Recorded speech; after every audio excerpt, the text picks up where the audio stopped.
ప్రార్థన చేసుకుందాం. పరలోకమందున్న తండ్రి, సజీవుడు పరిశుద్ధుడైనటువంటి నీ యొద్దకు మేము వినయముగా వస్తున్నాం ప్రభువా. మా యొక్క దేవుడవని నిన్ను స్తుతిస్తూ ఉన్నాము. నా తండ్రి, నీ సన్నిధికి వచ్చినప్పుడు ప్రార్థించుటకు మాకు ప్రేరణ దయచేయము, ప్రోత్సాహము దయచేయము. ఇల్లు కాలిపోతున్నప్పుడు ఎవరు సైలెంట్గా కూర్చోరు కదా. దేశం నాశనం అయిపోతుంది, యవనస్తులు పాపంలో ఉన్నారు, మొరపెట్టగలిగిన వారుగా చేయము.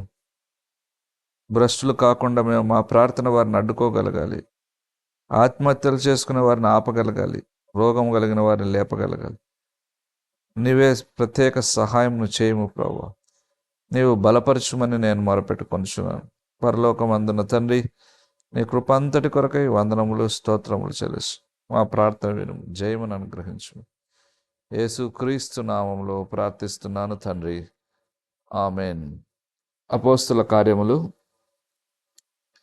1వ అధ్యాయము. అపోస్తుల కార్యం 1వ అధ్యాయము 4వ వచనం. బైబిల్ తీసి దయచేసి చూడండి.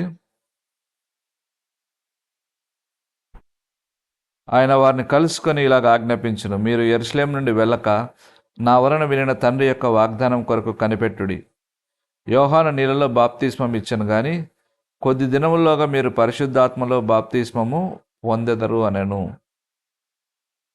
దేవుని ఆత్మను పొందుట వాక్యాంశం. ఇక్కడ యేసు ప్రభు తను మరణించి ఆరోహణం అవుతున్నప్పుడు, పునరుద్ధానుడై పరలోకనకు ఆరోహణం అవుతున్నప్పుడు వారికి ఇస్తున్నటువంటి ఫైనల్ కమాండ్మెంట్. అయితే దానికంటే ముందు ఇంకోటి కూడా ఇచ్చాడు దేవుడు వాళ్ళకు. అది నెరవేర్చడానికి ఇది అవసరం అవుతుంది. చూడండి, లూకా సువార్తలో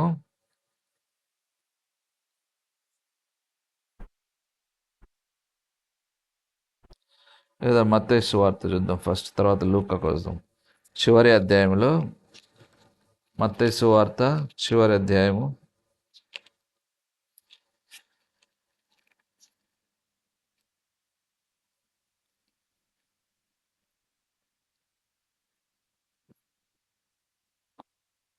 28:19. కాబట్టి మీరు వెళ్ళి సమస్త జనులను శిష్యులనుగా చేయడి, తండ్రి యొక్కయు కుమారుని యొక్కయు పరిశుద్ధాత్మ యొక్క నామంలోనికి వారికి బాప్తిస్మం ఇచ్చుచు. ఈ ఆజ్ఞ ఇవ్వబడింది చివరగా. అయితే ఈ ఆజ్ఞ నెరవేర్చబడాలి అంటే అపోస్తుల కార్యం 1వ అధ్యాయము, అలాగే లూకాసు వార్త చివరి అధ్యాయంలో కూడా, లూకాసు వార్త 24:49. ఇదిగో నా తండ్రి వాగ్దానం చేసినది మీ మీదికి పంపుచున్నాను, మీరు పైనుండి శక్తి పొందు వరకు పట్టణంలో నిలిచి ఉండడని వారితో చెప్పాను. ఆ పట్టణమే యెరూషలేము. యెరూషలేము నుండి వెళ్ళక అని అపోస్తల కార్యం 1:4లో అన్నాడు. ఎందుకంటే యేసుప్రభు వెళ్ళిపోయాడు కాబట్టి డిపార్ట్ అవుతారేమో. ఎందుకు యెరూషలేమే అన్నారు? సెంట్రల్ అన్నమాట. ప్రతి విషయానికి అది ఒక కేంద్రంగా బిందువుగా ఉన్నది. పరిసయ్యులు, సద్దుకాయలు, శాస్త్రులు, మందిరము అన్నీ అక్కడే ఉన్నాయి.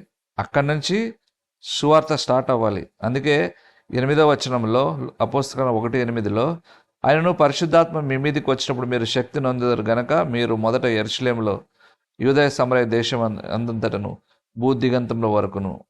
యెరూషలేములో యూదులు కూడా ఉన్నారు. సో ఫస్ట్ యెరూషలేమే, తర్వాత సమరయులు, తర్వాత భూదిగంతముల వరకని.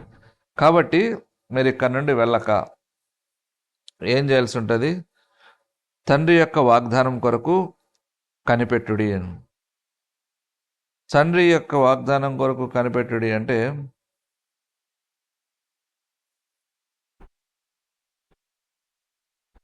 ఏమని వాగ్దానం చేశాడు తండ్రి? యోహాను సువార్త 14వ అధ్యాయము 16 నుండి 17 వచనములు. యోహాను 14:16 నుండి 17. నేను తండ్రిని వేడుకొందును, మీ యొద్ద ఎల్లప్పుడూ ఉండుటకై ఆయన వేరొక ఆదరణకర్తను, అనగా సత్యస్వరూపి యొక్క ఆత్మను మీకు అనుగ్రహించును. లోకం ఆయనను చూడదు, ఆయనను ఎరుగదు గనుక ఆయనను పొందనేరుదురు. ఆయన మీతో కూడా నివసించును, మీలో ఉండును అని తండ్రి చేసిన వాగ్దానం 14:26లో కూడా ఆదరణకర్త అనగా తండ్రి నా నామమున పంపబో పరిశుద్ధాత్మ సమస్తమును మీకు బోధించి నేను మీతో చెప్పిన సంగతులన్నింటినీ మీకు జ్ఞాపకం చేయను. కాబట్టి తండ్రి ఇస్తానన్నటువంటి వాగ్దానం తండ్రి వాగ్దానం చేస్తాడు. దేవుడు యోహాను సువార్త 3:23-16 దేవుడు లోకమును ఎంతో ప్రేమించను కనుక అద్వితీయ కుమారుడుగా పుట్టిన వాని యందు ఆయన అనుగ్రహించను. దేవుడు యేసుక్రీస్తుని అనుగ్రహించాడు, తండ్రి యేసుక్రీస్తుని అనుగ్రహించాడు, అలాగే తండ్రి పరిశుద్ధాత్మను కూడా అనుగ్రహిస్తున్నాడు. సో క్రీస్తు కొరకు మనం ఎవరు కనిపెట్టాల్సిన అవసరం ఉండలేదు, ఆయన పంపాడు. అయితే పరిశుద్ధాత్మ గురించి కనిపెట్టండి అంటాడు. అది ఫస్ట్ ఎవరికి చెప్తున్నాడు? అందరికీ చెప్పలేదు, ఫస్ట్ శిష్యులకు చెప్తున్నాడు. పరిశుద్ధాత్మ కొరకు కనిపెట్టాలి. ఎందుకు కనిపెట్టడం అంటే ఇప్పుడు కాదు కనిపెట్టడం, వాళ్ళ తరంలో దేవుడు వారిని ఆత్మతో నింపేంత వరకు వారు ప్రార్థనలో కనిపెట్టాలి అని వారికి ఆజ్ఞ ఇవ్వబడింది. అప్పుడు ఆత్మచేత వారు నింపబడతారు. అందుకే 5వ వచనంలో చెప్తున్నాడు, యోహాను నీళ్లతో బాప్తీసం ఇచ్చాను కానీ కొద్ది దినముల్లోగా మీరు పరిశుద్ధాత్మలో బాప్తీసం పొందుదురు అన్నాడు. సో యోహాను నీళ్లతో ఇచ్చాడు, కానీ ఇప్పుడు మీరు పరిశుద్ధాత్మ యొక్క బాప్తీసం పొందుతారు అని.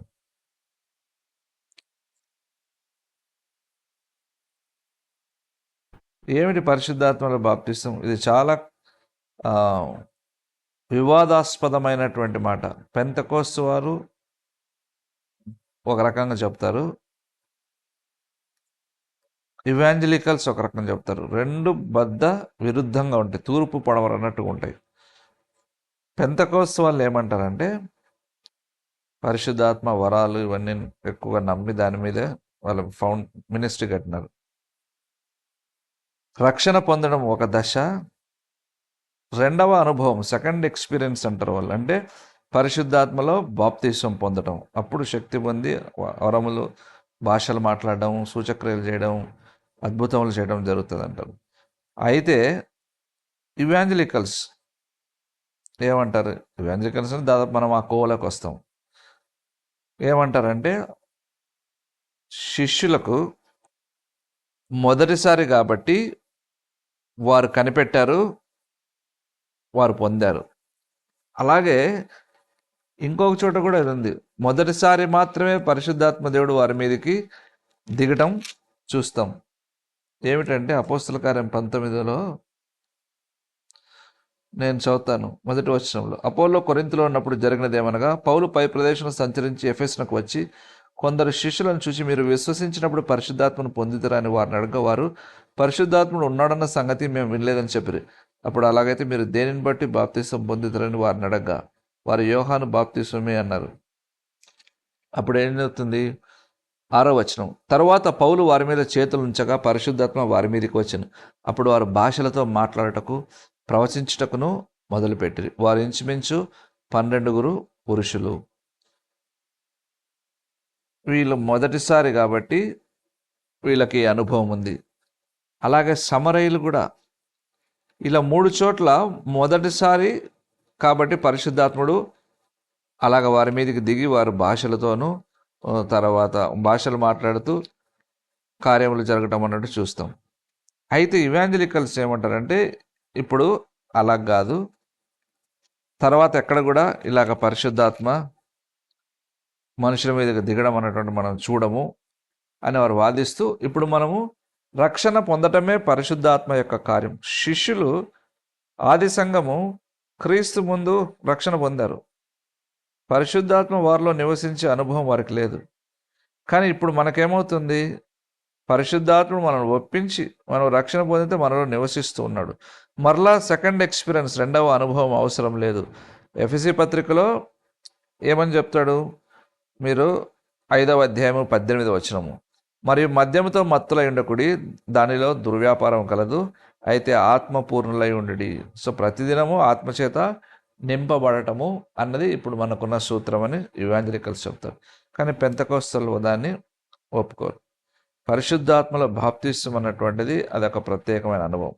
ఇక్కడ బైబిల్ ఏం చెప్తుందంటే పరిశుద్ధాత్మను పొందిన ప్రతి ఒక్కరూ మొదటిసారి భాషలు మాట్లాడడం. ఇది కూడా మరలా వివాదాస్పదమైనటువంటి మాటలే. చూడండి, 2వ అధ్యాయం అపోస్తల కార్యము 4వ వచనం, 3-4. మరియు అగ్ని జ్వాలల వంటి నాలుకలు విభాగింపబడినట్టుగా వారికి కనబడి వారిలో ఒక్కొక్కని మీద వ్రాలగా అందరూ పరిశుద్ధాత్మతో నిండిన వారే ఆత్మ వారికి వాక్శక్తి అనుగ్రహించిన కొలది అన్య భాషలతో మాట్లాడరి. అయితే ఇక్కడ ఇంకొక మాట ఉంది. పెంతెకోస్తల్ భాషలతో మాట్లాడుతూ ఉన్నారు. వాళ్ళు చాలామందికి భాషలు అర్థం చెప్పే శక్తి లేదు. మాట్లాడే వాళ్ళు నా ఫ్రెండ్స్ చాలామంది ఉన్నారు. వాళ్ళని అడిగితే తెలియదు అంటున్నారు. ఏమిటంటే ఇది అన్య భాష అని అంటున్నారు. అన్య భాష అంటే ఏమిటంటే ఇది దేవదూతల భాష అన్నాడు. దేవదూతల భాష అని మీరెట్లా చెప్తున్నారు అంటే ఏమిటంటే మనకు అర్థం కాదంటే కాదని. ఎందుకంటే పౌలు అంటాడు 1 కొరింథీ 13వ అధ్యాయం 1వ వచనం చూడండి. 1 కొరింథీ 13:1. మనుషుల భాషలతోనూ దేవదూతల భాషలతోనూ నేను మాట్లాడాను. సో ఈ దేవదూతల భాష మేము మాట్లాడతాము కాబట్టి తెలియదు. అయితే భాషలను దానికి కరెక్ట్గా అర్థం ఏం చెప్పాలంటే అపోస్తల కార్యం మరలా 2వ అధ్యాయానికి వచ్చినట్టయితే 5వ వచనం 6వ వచనం, ప్రతి మనుషుడు తన తన స్వభాషతో వారు మాట్లాడట విని కలవరపడిరి. అంటే 120 మంది కూడుకున్నారు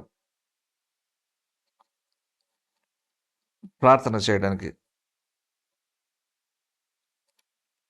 వాళ్ళంతా ఏ భాషలతో ఆ 120 మంది ఎక్కడుంది? 1వ అధ్యాయం 15వ వచనం. ఆ కాలమంది ఇంచుమించు 120 మంది సహోదరులు కూడి ఉండగా. సో వీళ్ళంతా కూడా ఏం భాషలతో మాట్లాడుతున్నారు? ఎగ్జిస్టెన్స్లో ఉన్న భాషలు.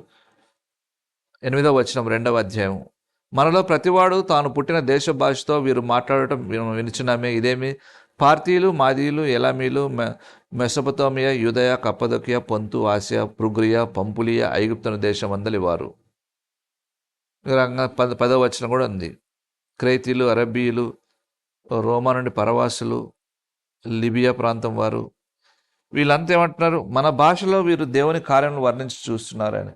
భాషలు మాట్లాడితే అది భూమి మీద ఎక్కడో ఒక చోట ఉన్నటువంటి భాష అయి ఉండాలి. ఏదో భాష మాట్లాడి ఇది నా భాష అంటే కుదరదు. రా రా రా బారా బాబా బషా బాబా లా అది కుదరదు. అందరూ అదే మాట్లాడతారు. చూడండి, నేను భాషలు మాట్లాడే కొద్ది శక్తి కలిగిన మా ఫ్రెండ్లను అడిగినాం. వాళ్ళు ఎలాగంటే బాగా వాక్య జ్ఞానం కలిగిన వారు. మేము భాషలు మాట్లాడినప్పుడు దేవుణ్ణి అడుగుతాము, ప్రభువా ఈ భాష భూమి మీద ఎక్కడుందని అడుగు. ఒకసారి అలా అడిగినప్పుడు వారి భార్యను ఆ భాష మాట్లాడే వారి కలలో, ఆ భాష మాట్లాడే వారి మధ్యకు దేవుడు తన ఆత్మను తీసుకుని వెళ్తే ఆమె మాట్లాడిన భాష అక్కడ కూర్చున్న వారు మాట్లాడుతున్నట్టు ఎక్కడో ఒక తెగ అది. సో ఇలాగైతేనే భాషలు మాట్లాడుతున్నాం మేము, తెలియనటువంటి మేము మాట్లాడడం లేదని వారు చాలా బ్యాలెన్స్డ్గా ఉంటున్నారు. మరి సంఘంలో భాషలతో మాట్లాడే వాళ్ళని ఏమనాలి? సంఘంలో భాషలతో ఒక క్రమం ఉంది. ఎవరికి వారు లబ అని కొట్టుకోవడానికి కుదరదు. అది ఒక క్రమాన్ని పౌలు ఇచ్చాడు. ఏమిటంటే 1 కొరింథీయులకు రాసిన పత్రిక 14వ అధ్యాయం, ఇది స్టాండర్డ్, ఇలాగుంటేనే మాట్లాడాలి భాషలు. 1 కొరింథీ సంఘంలో పబ్లిక్గా ఎప్పుడు మాట్లాడాలి? 1 కొరింథీ 14వ అధ్యాయం 27వ వచనం. బైబిల్ తీసి చూడండి. భాషతో ఎవడైనా మాట్లాడితే ఇద్దరు అవసరమైన ముగ్గురికి మించకుండా వంతుల చొప్పున మాట్లాడవలను. ఒకడు అర్థం చెప్పవలెను. అర్థం చెప్పువాడు లేని ఎడల అతడు సంఘములో మౌనంగా ఉండవలెను. తనతోనూ దేవునితోనూ మాట్లాడుకొనవచ్చును. ప్రవక్తలు 2-3 మాట్లాడవచ్చును. తక్కిన వారు వివేచింపవలెను. చూసారా? భాషలు మాట్లాడాలి అంటే ఇది రూల్. సంఘంలో భాషలకు అర్థం కానీ చెప్పేవాడు లేకపోతే భాషలు మాట్లాడకూడదు, మౌనంగా మాట్లాడాలి. మేము భాషలు మాట్లాడుతున్నామని నలుగురికి తెలియాలని చెప్పి లబలబలబ కొట్టుకునే వాళ్ళు ఉన్నారు. అది కాదు. అది ప్రవక్తల ఆత్మలు ప్రవక్తల స్వాధీనంలో ఉన్నవి అంటున్నారు. తెలుసా? అదే 1 కొరింథీ 14లోనే 32వ వచనం, మరియు ప్రవక్తల ఆత్మలు ప్రవక్తల స్వాధీనంలో ఉన్నవి. అలాగే పరిశుద్ధుల సంఘములన్నిటిలో దేవుడు సమాధానమునకే కర్త కానీ అందరికీ కర్తగాడు. నా ఫ్రెండ్ అక్కడ భాషలు మొదట్లో వచ్చిన తర్వాత నాతో ప్రార్థన చేసినప్పుడు భాషలు మాట్లాడేవాడు కాదు, మామూలుగా ప్రార్థన చేస్తాడు. భాష వచ్చినప్పుడు కొద్దిగా ఆగుతాడు, ఆగి మళ్ళా తెలుగులో ప్రార్థన చేస్తాడు. సో కంట్రోల్ అనమాట, కంట్రోల్లో ఉండడం. కాబట్టి ఇది భాషల గురించి ఉన్నది. మరి భాషలు ఉన్నాయా లేవంటే కొంతమంది జాన్ మెకార్థర్ తర్వాత ఇలాంటి వాళ్ళు చాలా ఫేమస్, ఆయన చనిపోయాడు, విపరీతంగా విమర్శిస్తాడు భాషలు లేవని. భాషలు ఉన్నాయి, అయితే భాషలు పెద్ద ప్రాముఖ్యమైనవి అయితే కాదు. మాట్లాడచ్చు, దేవునితో సంబంధం కలిగి ఉండవచ్చు, గర్వించడానికి వీల్లేదు. భాషలు మాట్లాడేవాడు గొప్పవాడు, భాషలు మాట్లాడని విశ్వాసి తక్కువవాడు అనేది లేదు, క్వశ్చనే లేదు. దేవుడు వాళ్ళకి ఇచ్చాడు కాబట్టి వాళ్ళు మాట్లాడుతూ ఉన్నారు. మరి ఇక్కడ దేవుడు అపొస్తల కార్యం మళ్ళా వచ్చినట్టయితే మొదటి అధ్యాయము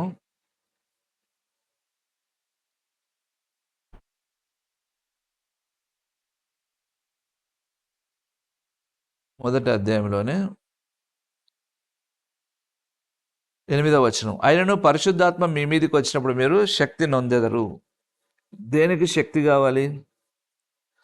పరిశుద్ధాత్మ మీ మీదకి వచ్చినప్పుడు శక్తి నొందెదరు అంట. మేము చేసే సేవ శక్తి లేని సేవ అని ఒక విధంగా చెప్పాలంటే, మేము ప్రసంగం చేయడానికి ఇంతసేపు చేస్తామని ఒకసారి నువ్వు థియాలజీ కాలేజీలో అందరూ కూర్చున్నాము, ఒక తమిళియను, ఒక నెదర్లాండ్స్ వాడు, ఇంకొకటి వాడు ఫారిన్ కంట్రీ వాడు కూర్చుంటే, మీరు ఇండియన్స్ ఎంతసేపు ప్రార్థన చేస్తారని మాకు ప్రశ్న వేసారు వాళ్ళు.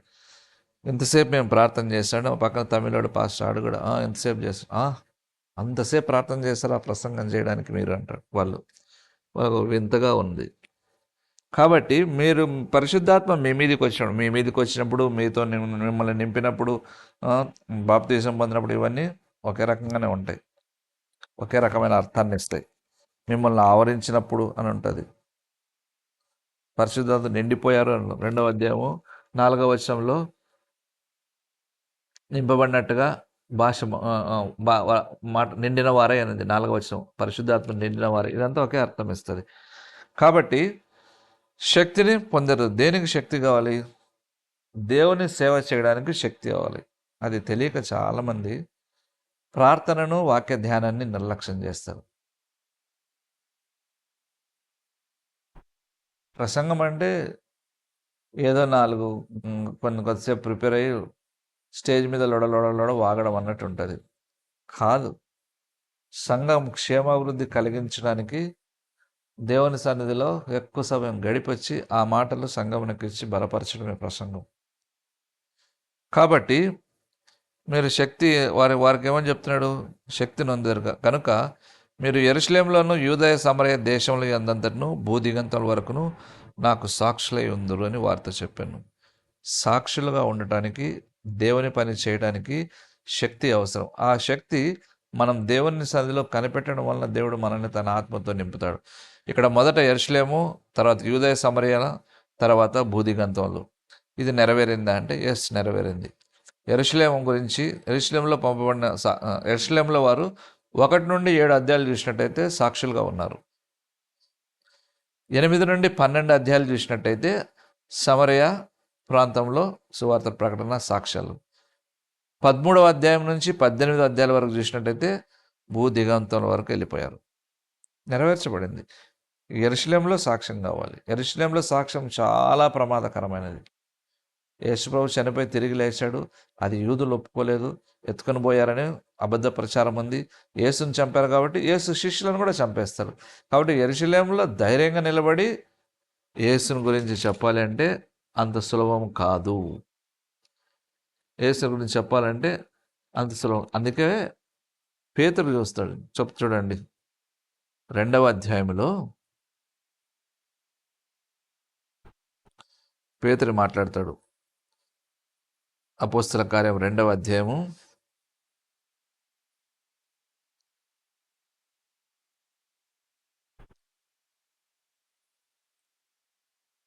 ఒక నిమిషం. 23వ వచనం. దేవుడు నిశ్చయించిన సంకల్పమును ఆయన భవిష్యత్ జ్ఞానం అనుసరించి అప్పగింపబడిన ఈయనను మీరు దుష్టుల చేత సిలువ వేయించి చంపితిరి. మరణం ఆయనను బంధించుట అసాధ్యం కనుక దేవుడు మరణవేదలు తొలగించి ఆయనను లేపెను అని చెప్తున్నాడు. 32. ఈ యేసును దేవుడు లేపెను, దీనికి మేమందరము సాక్షులము. కాగా ఆయన దేవుని కుడిపార్శ్వమునకు హెచ్చింపబడి పరిశుద్ధాత్మను గురించిన వాగ్దానం తండ్రి వలన పొంది మీరు చూచుచు వినుచున్న దీనిని కుమ్మరించి ఉన్నాడు. కాబట్టి మీరు యొక్క రాజును సిలువ వేశారు, అయితే ఆయనను తండ్రి లేపాడు. ఈ సాక్ష్యం యెరూషలేములో ఇవ్వడము ఎంత ప్రమాదకరమో చూడండి. ఈ సాక్ష్యాన్ని యెరూషలేములో ఇవ్వడము. 4వ అధ్యాయంలో 2వ వచనం. వారు ప్రజలకు బోధించుటయు యేసును బట్టి మృతుల నుండి పునరుద్ధానం కలుగునని ప్రకటించుట చూచి కలవరపడి వారి మీదకు వచ్చి.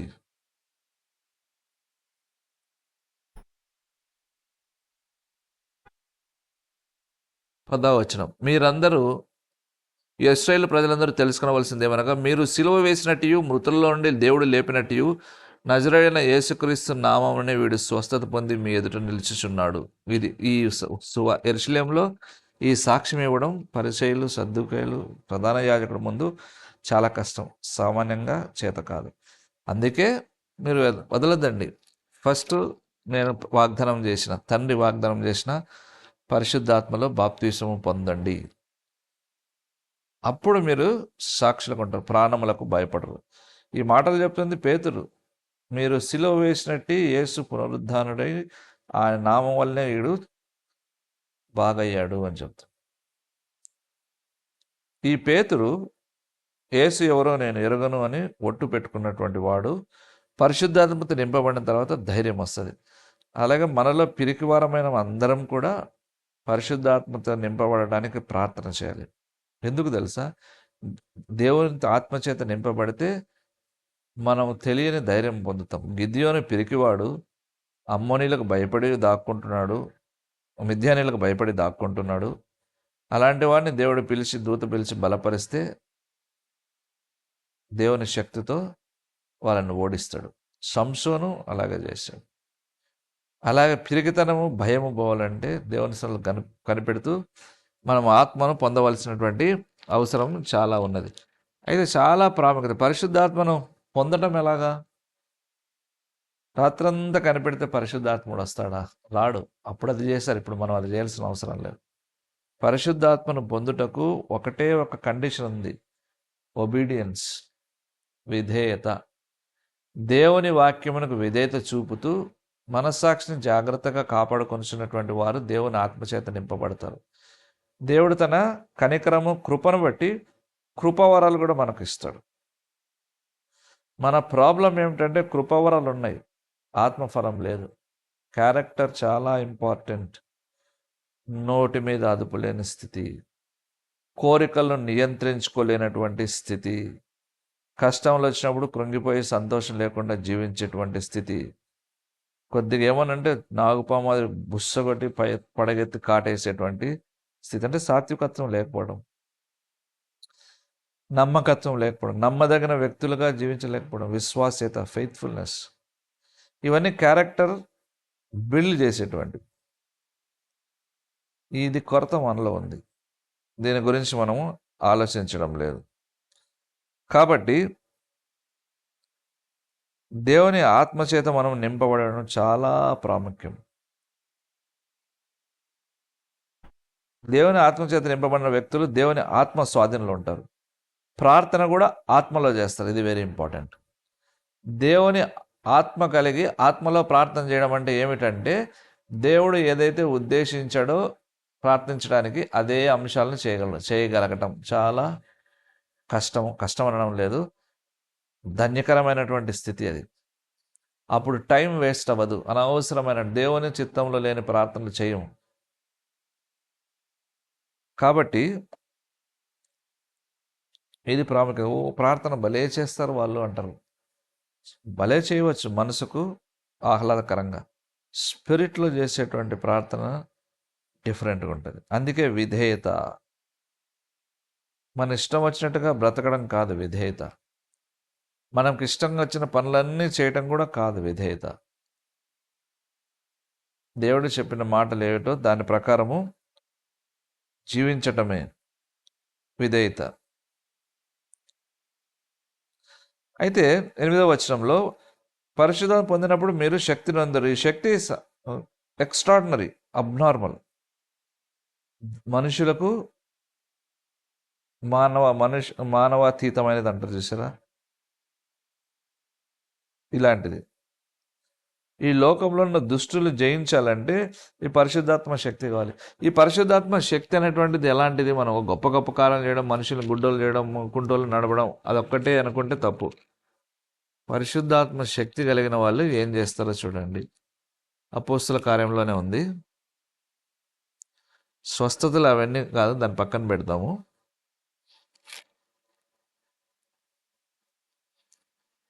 స్టెఫను గురించి చూసుకుందాం. 7వ అధ్యాయము అపోస్తుల కార్యము 60వ వచనం. ప్రభువా, వారి మీద ఈ పాపం మోపకమని గొప్ప శబ్దంతో పలికను. ఈ మాట పలికి నిద్రించను. ఇది పరిశుద్ధాత్మతో నింపబడటం వల్ల మీరు శక్తి పొందుతారు.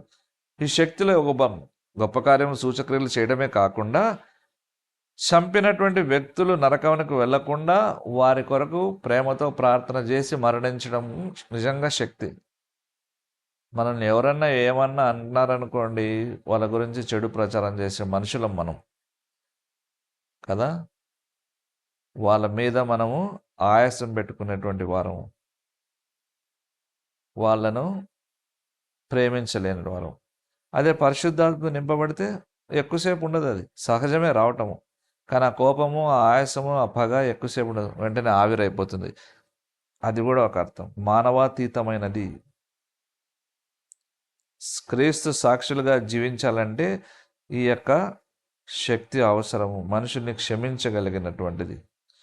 అయితే మామూలుగా యోహాను సువార్త 3:3 చూసినట్టయితే, అందుకు యేసు అతనితో, నికోదేముతో, ఒకడు కొత్తగా జన్మించితే కానీ అతడు దేవుని రాజ్యం చూడలేడని నీతో నిశ్చయంగా చెప్పుచున్నాను. మరి పరిశుద్ధాత్మ శక్తి కొత్తగా జన్మిస్తే రాదా? రాదు.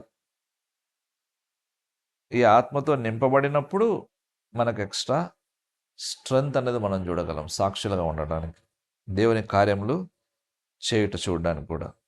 కాబట్టి మనం రక్షణ పొందిన ఇప్పుడు కలిగిన శక్తి కంటే ఇంకా ఎక్కువ శక్తి అవసరం. రక్షణ పొందడం అంటే పరిశుద్ధాత్మ మనలో నివసించడమే, కానీ ఇంకా శక్తి అవసరం. పరిశుద్ధాత్మ చేత కంప్లీట్గా నింపబడడం అంటే పరిశుద్ధాత్మ స్వాధీనంలో జీవించడం. రక్షణ పొందినప్పుడు పరిశుద్ధాత్మ హృదయంలో నివసిస్తాడు. అయితే మన అంతటి మీద అధికారం కలిగి ఉండడు. వీ మస్ట్ బి ఫిల్డ్, ఎక్కడ గ్యాప్ అనేది ఉండకుండా. అది దానివల్ల ఎక్కువ శక్తి వస్తుంది. అప్పుడు సాక్షులుగా ఉండడం అనేది చాలా సులభం. 2వ అధ్యాయం 32వ వచనం అపోస్తుల కార్యంలో, ఈ యేసును దేవుడు లేపాను, దీనికి మేమందరము సాక్షులం. ధైర్యంగా చెప్పి పడేస్తున్నాడు పేతురు. చంపేశారు, చంపినా కూడా నేను 3:15 మీరు జీవాధిపతిని చంపితే కానీ దేవుడు ఆయన మృతుల్లో ఉండి లేపినందుకు మేము సాక్షులం. ప్రతి చోట బల్లగుద్ది చెప్పేస్తున్నాడు, మేము సాక్షులము అని. ఈ స్ట్రెంగ్త్ అనమాట. అంటే రకరకాలుగా అపోస్తల కార్యంలో సాక్ష్యం గురించి చెప్తూ ఉన్నాడు. కాబట్టి ఈ వాగ్దానం చేసి వారిని బలపరిచిన తర్వాత మొదటి అధ్యాయంలో యేసుప్రభు ఆరోహణమాడు. అంటే ఆయన చేసినటువంటి పని ముగింపబడినది. కాబట్టి వారిని అనాథలుగా విడవకుండా పరిశుద్ధాత్మ దేవుని వరం, అది పరిశుద్ధాత్మ అనేది వరం, రక్షణ కూడా వరమే. అది దేవుని వరము అంటారు రక్షణని. పరిశుద్ధాత్మ కూడా దేవుని వరమే. ఆ వరమును వీరికిచ్చి యేసుప్రభు వెళ్ళిపోతాడు. దేవుడు చెప్పిన తర్వాత డిసిప్లిన్ కావాలి. మన కొరత అదే. వాగ్దానం చేశాడు కానీ ఆత్మను ఎందుకు పొందలేకనం? డిసిప్లిన్ లేదు. చూడండి 1వ అధ్యాయము 13వ వచనం అపోస్తుల కార్యము 1:13. వారు పట్టణంలో ప్రవేశించి తాము బస చేయుచుండిన మెడగదిలోనికి ఎక్కిపోయి వారి పేర్లన్నీ రాశారనమాట. 14 వీరందరూ వీరితో కూడా కొందరు స్త్రీలను యేసు తల్లి అయిన మరియయు ఆయన సహోదరులను ఏక మనసుతో ఎడతెగక ప్రార్థన చేయుచుండిరి. మరియమ్మ చాలా గొప్పది అంటారు, దేవత అంటారు. దేవత కాదు, ఆమె మనిషి అన్నదానికి ఇదొక ప్రూఫ్. మరియ కూడా పరిశుద్ధాత్మతో నింపబడడానికి 120 మందిలో ఒకటిగా ఉంది. కాబట్టి ఆమె సామాన్యమైనటువంటి స్త్రీ. ఈ డిసిప్లిన్ ఏమిటంటే, దేవుడు చెప్పాడు పరిశుద్ధాత్మను పొందాలంటే మీరు ప్రార్థన చేయాలి. ఎలా ప్రార్థన చేయాలి? ఏక మనసుతో ప్రార్థన చేయాలి. అంటే దేవుని ఆత్మను మేము పొందుతాము అన్నటువంటి పట్టుదల, ఇంకా వేరే మనసు ఉండదు. ఇప్పుడు మనం ఇక్కడ ప్రార్థన చేయడానికి కూడి వచ్చాము, రకరకాల ఆలోచనలు వస్తుంటాయి. క్షమించమని అడగాలి, శుద్ధి చేయమని అడగాలి. ఎందుకంటే లేదంటే ఆ ఏక మనసు మనకు రాదు. మిగతా వాళ్ళతో మనం కలిసి ఏకీభవించి ప్రార్థన చేయలేం. వాళ్ళు ప్రార్థన చేస్తుంటే మనం ఇంకొక పని చేసుకుంటూ కూర్చుంటాం. చాలా తప్పది. ప్రత్యేక ప్రార్థన అన్నప్పుడు మన సమయాన్ని దేవునికి ఇవ్వవలసినటువంటి అవసరం చాలా సీరియస్గా తీసుకోవాలి. ఎందుకంటే సమయం కొద్దిగా ఉన్నది. కాబట్టి వేస్ట్ చేయడానికి లేదు.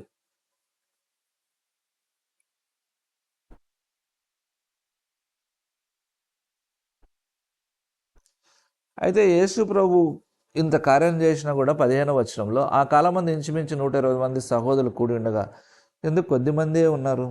ఇంత గొప్ప కార్యాలు జరిగాయి. కొద్దిమంది 120 మందే ఇక్కడ గ్యాదర్ అయ్యారు. 120 మంది మీదే మొట్టమొదటిసారిగా పెంతెకోస్తు దినమున పరిశుద్ధాత్మతో దేవుడు నింపాడు. మిగతా వాళ్ళు ఎక్కడ వెళ్ళారు? మొదటి కొరింథీ 15వ అధ్యాయము 6వ వచనం. మొదటి కొరింథీ 15వ అధ్యాయము 6వ వచనం. అటు పిమ్మట 500కు ఎక్కువైన సహోదరులకు ఒక్క సమయం అందే కనబడను. వీరిలో అనేకులు ఇప్పటివరకు నిలిచి ఉన్నారు, కొందరు నిద్రించి. మరి 120 మంది మాత్రమే వచ్చారే?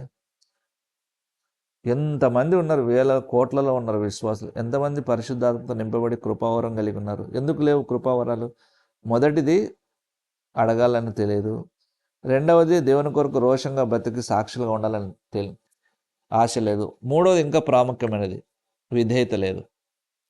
కాబట్టి దేవుడు వాడుకోలేకపోవడానికి అదే కారణం. 500 మంది ఉన్నారని పౌలు అంటున్నాడు 15వ అధ్యాయం కొరింథీలో. కానీ అపోస్తల కార్యం లూకాయం రాసిన 120 మంది మాత్రమే ఉన్నారు. వారి మీద దేవుని ఆత్మ దిగింది. మరి ఎక్కడున్నారో తెలియదు. రాలేకపోయారో లేకపోతే ఇంకేదైనా కారణమో.